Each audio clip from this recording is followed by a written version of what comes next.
What is going on, hockey fans? You're tuning to the Invest in Hockey podcast. Today we have a special episode, one of our first ever. We're going to have ex OHL player Davis Young joining us today. We're very excited to have our first interview. And Davis, if you want to come introduce yourself. Yeah, thanks. Thanks for having me, guys. I've tuned into your stuff most recently, and it's good that we all like live together at school and stuff like that. So I appreciate you guys having me today.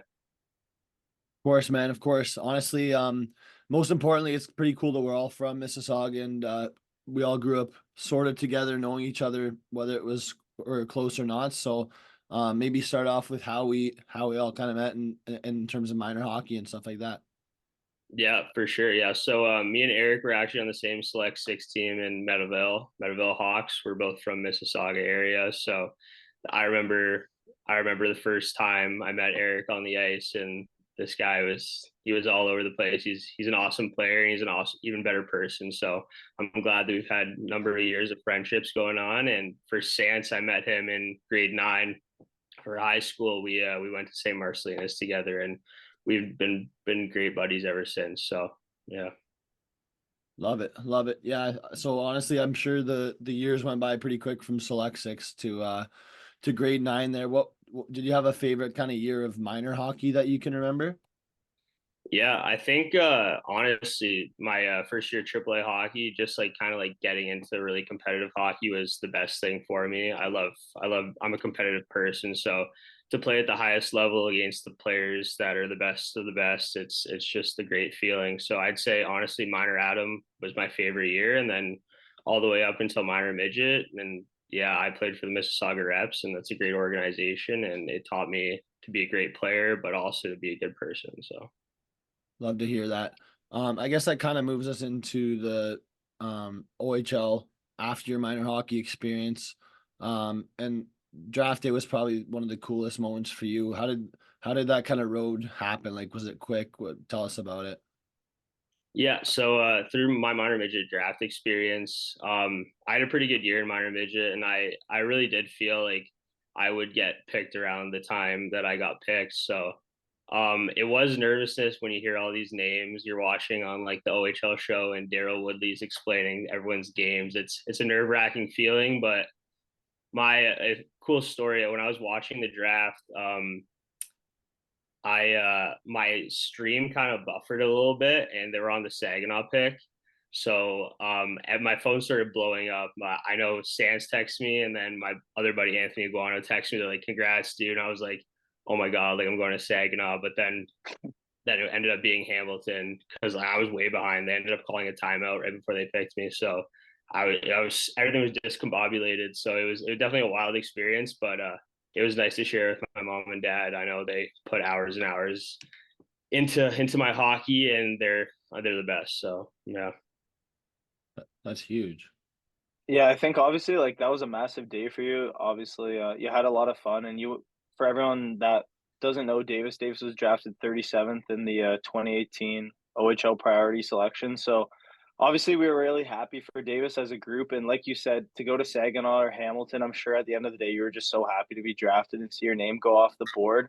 Talk a little bit about before the OHL draft. I want to talk about the OHL Cup because I've seen so many ex players that used to play in the GTHL talk about the OHL Cup. So, what was that kind of experience like? Because not only was there so much exposure to some of the scouts coming to watch the games, but even the social media presence of like Instagram, seeing it like on TikTok, seeing it all over, like people Snapchatting it and everything. Like there's just a really good buzz around Scotiabank Yeah. or Yeah. Scotia Pond. Sorry.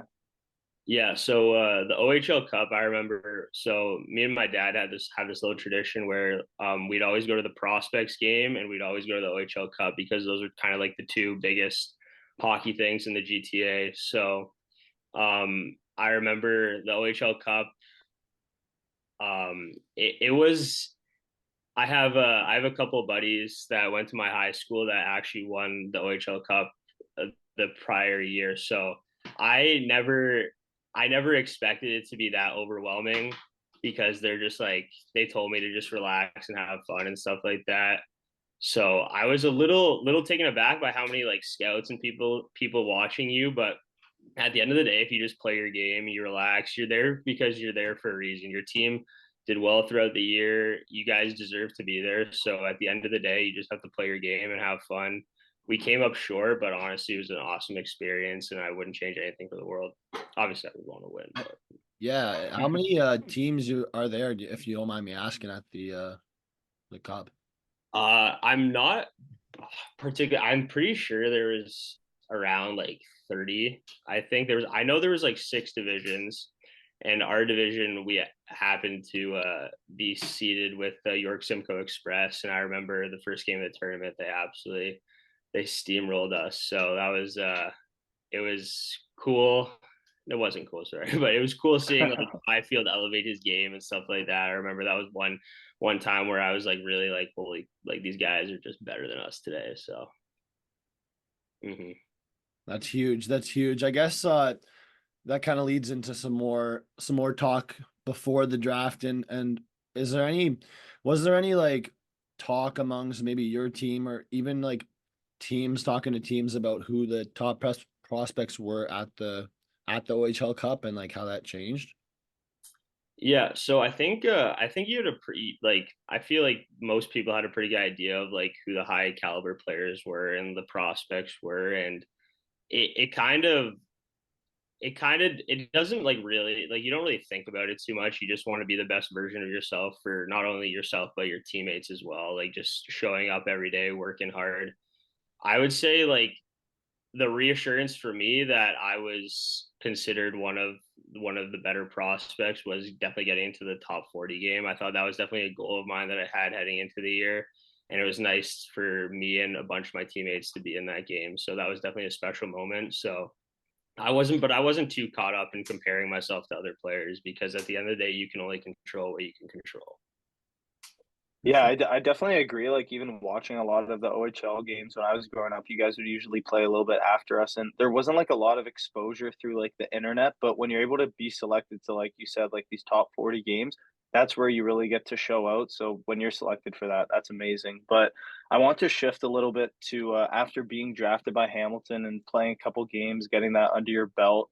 Just kind of talking about like your experiences in different cities and traveling and stuff. What was your favorite arena to play in? Yeah, so I to answer your question about my favorite arena, I think probably my favorite arena would be the Odd in Kitchener.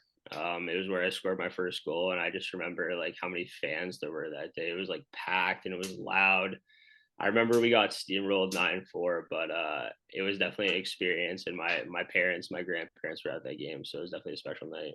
It's Yeah, huge. those are always good games. Like I always remember like when I was growing up, my cousin played on the battalions and it was like the Sunday afternoon games. Usually like the midweek games are kind of tough to get out to, but Sunday afternoon OHL games are always packed, so always fun to watch. Obviously, it's always good to talk about, the nice stuff and playing in these nice arenas. What was like the worst arena you played in? Maybe like it wasn't like as there wasn't like a buzz to it, kind of dead. Yeah, I would say probably the arena that I wasn't like particularly fond of was Peterborough's. I remember it just felt like you were in like a box, like it had like a weird dimension and stuff like that. And like the fans were pretty rowdy, so it wasn't nothing like that. And then another arena I didn't like was I didn't really like North Bay's arena. I know that like their fans got after it, but like I just remember we went in the middle of winter and I was scratched and it was just cold and I was just miserable. So that was probably played into it. I've been to the Peterborough Arena a couple times because my cousins have a cottage there, and I remember they have like it's a pretty cool part where there's like a bar connected to behind the glass, I believe, kind of similar to is it the Meriton Arena in St. Catharines here? So similar aspects. So you don't really see that in the OHL arenas a lot, but I always thought that was pretty cool. Eric, I know you want to take this next question. You're the Jersey guy here, so I know you want to grab this. I mean, yeah, everyone always sees the jerseys and stuff. I mean, we got flags behind Davis there. I will ask you, Davis, like, can you name maybe your top three like uniforms in the OHL just in terms of like color and how sick they were to at least play against on the ice? Um, I was a big fan of Flint's jerseys. I think I just like the color orange. I really liked how that design was with the Firebird. North Bay is just kind of an iconic logo, the Oh yeah. battalion, like because we're so close to Brampton. I grew up watching them as Oh well. yeah. So that's definitely another one. And I always I don't know why this is probably a weird answer, but I always liked the Sioux Greyhounds logo as well. It's just there's something about the red and stuff like that I really admire. So those are probably Yeah. my top. The simplicity there, almost kind of like the Red Wings logo in the NHL, where it's like two colors. Most teams have like those three, four colors, like a Columbus kind of team. But yeah, with Sioux, it's like it's simple and effective, kind of. The only other jersey I really thought of was like the jersey of that alternate jersey that the battalion got. I don't know if you saw that. It's like a black one. It just kind of it looked really nice. The Pete's got a nice black one recently too, but alternates don't really count as obviously true jerseys. So not bad with the answers there. I'll let Sans lead into the next question here. Yeah, so pretty much to kind of cap off with the jerseys, I was gonna say that I find the OHL has some sick CCM ones, but they always have like a third or fourth jersey for those special nights that are always pretty cool. They get to, like I've seen like some Star Wars ones. Even when we watched the Niagara game, I'm Oh pretty sure yeah. that they had a specific jersey for that night. So I thought that was pretty cool. But kind of backtracking to Niagara and talking about being in St. Catharines and Brock. So you are going into, or you're in your third year of university now. And I kind of want to ask, kind of after finishing your OHL career, now being at school, obviously the OHL offers a fantastic program for students that are looking to go to university after their playing days. What has that kind of been like, and what is the OHL what type of opportunity have they allowed for you now? Yeah, no, I think the OHL does a great job at allowing players to get an education. It's definitely one thing that I take pride in because obviously like school is definitely very expensive and having the opportunity to have a scholarship is I'm very blessed. So I know my parents are pretty happy that my tuition's paid for. So I I like how the OHL took initiative and it gives like an incentive to join the OHL. So yeah. Yeah, that brings us to our next question pretty much because the OHL, although it doesn't offer what the NCAA offers, obviously with the NCAA you kind of get playing hockey and going to school at the same time. The OHL offers hockey first and then school afterwards. What kind of benefits, if you were to talk to a player that was maybe 15 to 17 years old, kind of considering going to the OHL or maybe traveling to the US and play some NCAA hockey? Yeah, I think for myself, honestly, obviously this is in hindsight, but looking back, I don't think I would have changed my decision, but I definitely would have looked into it a little bit more. I know when I was in Bantam, we visited Notre Dame and Jake Evans spoke to us about the benefits of NCAA hockey, and he was honestly, I remember when I was younger, Jake Evans was playing in the OHL Cup, and I remember watching him. He's the captain of the Rebels, so that was definitely like a special moment for him talking to us. And he was just saying like how awesome Notre Dame was for his development for not only as a player, but as a person as well. And now he's in the NHL. So I think for student athletes, they should definitely choose whatever they want. Definitely discuss it with your family. There's benefits for both ways. There's not one right or wrong answer, but for me, I think it was just that I was drafted by Hamilton, and that's so close to home. And like I know I'm an only child, so I know my mom was definitely happy about me staying close. So I think that definitely played a role into it. Yeah, it's crazy to think you got a lot of like close by, I guess like cities near the GTA, but then you also look at the other side where you got North Bay. What would the furthest, I guess, team be from like Toronto? I think probably maybe like Sault Ste. Marie or something like that. Yeah, because Probably like, the sewer or Flint, maybe. Maybe Flint pretty far. yeah, I think it'd be like Sioux, Sudbury, those. those would be like a little further than Kingston, I guess, in terms of hours, right? Yeah, pretty crazy to think about though, just in terms of the travel that it would take. I guess if you guys played on a weekday, it would have been harder. So I guess they made those kind of weekend road trips for you, right? Yeah, yeah. Hmm. There you go. I'll let Sans lead into the next question here. Yeah, so talking about you mentioned like Jake Evans and a lot of players that have played in the OHL, played in the NHL now. Obviously, you've had some experience playing against some of the better players that are even playing in the NHL now. Obviously, talking about Quinton Byfield playing in York Simcoe, who's a player that almost challenged you at the face-off dot growing up? And it was like every game, every time I play this guy, I know that I have to bring my A game or even kind of look into a little bit of some strategies that he brings to the face-off dot. Yeah, so I think just playing in the GTHL and like you're consistently playing like the Toronto Marlies a lot. So I know my age they have tons of great players coming out of there like Jamie Drysdale and Will Cooley and stuff and Leighton Moore and stuff like that. So I really did admire how Cooley played. Me and him played together with the Rebels and I think Adam. So he was always like a big power forward. He always knew how to get the job done, and for Drysdale, he's such a fluid skater, and he's so good with the puck. So those are definitely two guys that I played quite consistently in minor growing up, and now they're both NHL players. So Yeah, those are real deal names you mentioned. Like Drysdale's looking to make himself a household name in Philly, and then Cooley, who kind of stepped into the Rangers lineup this year, and he's making a big impact on that third line. He just Or scored last night. yeah. So pretty interesting. Today's game is definitely developing, and I know Eric wants to talk about a little bit more about today's game. So Eric, if you want to tee Eric or tee Davis up with his last question.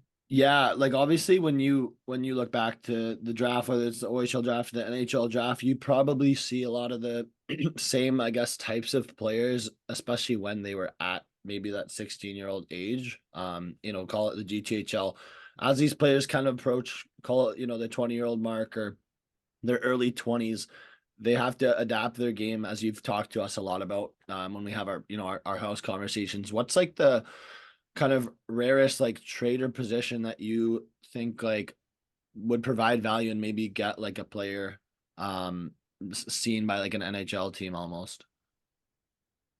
I wouldn't I wouldn't necessarily say there's like a particular trait, but I would say that most scouts like they're not just gonna watch you one time. Like they'll see if you have like your hockey IQ or not. Like you can make small area plays, you can skate, you can shoot. Like they're looking for people that can pretty much do it all. But I would say hockey sense for me is like definitely a trait that like you have to have if you want to make it to the next level. You can't just get away with not knowing what to do at all areas of the ice at times in the game. So hockey sense I think is the most important trait, and obviously you want to have size and stuff like that. But I in today's game we're seeing like smaller forwards, smaller defense. If you have that skating ability, like anyone can play. So Yeah, because it's I, definitely like a good conversation, especially when you look at not knowing when a scout's going to come to a game, and I'm sure that affects players sometimes mentally before and after the games if they know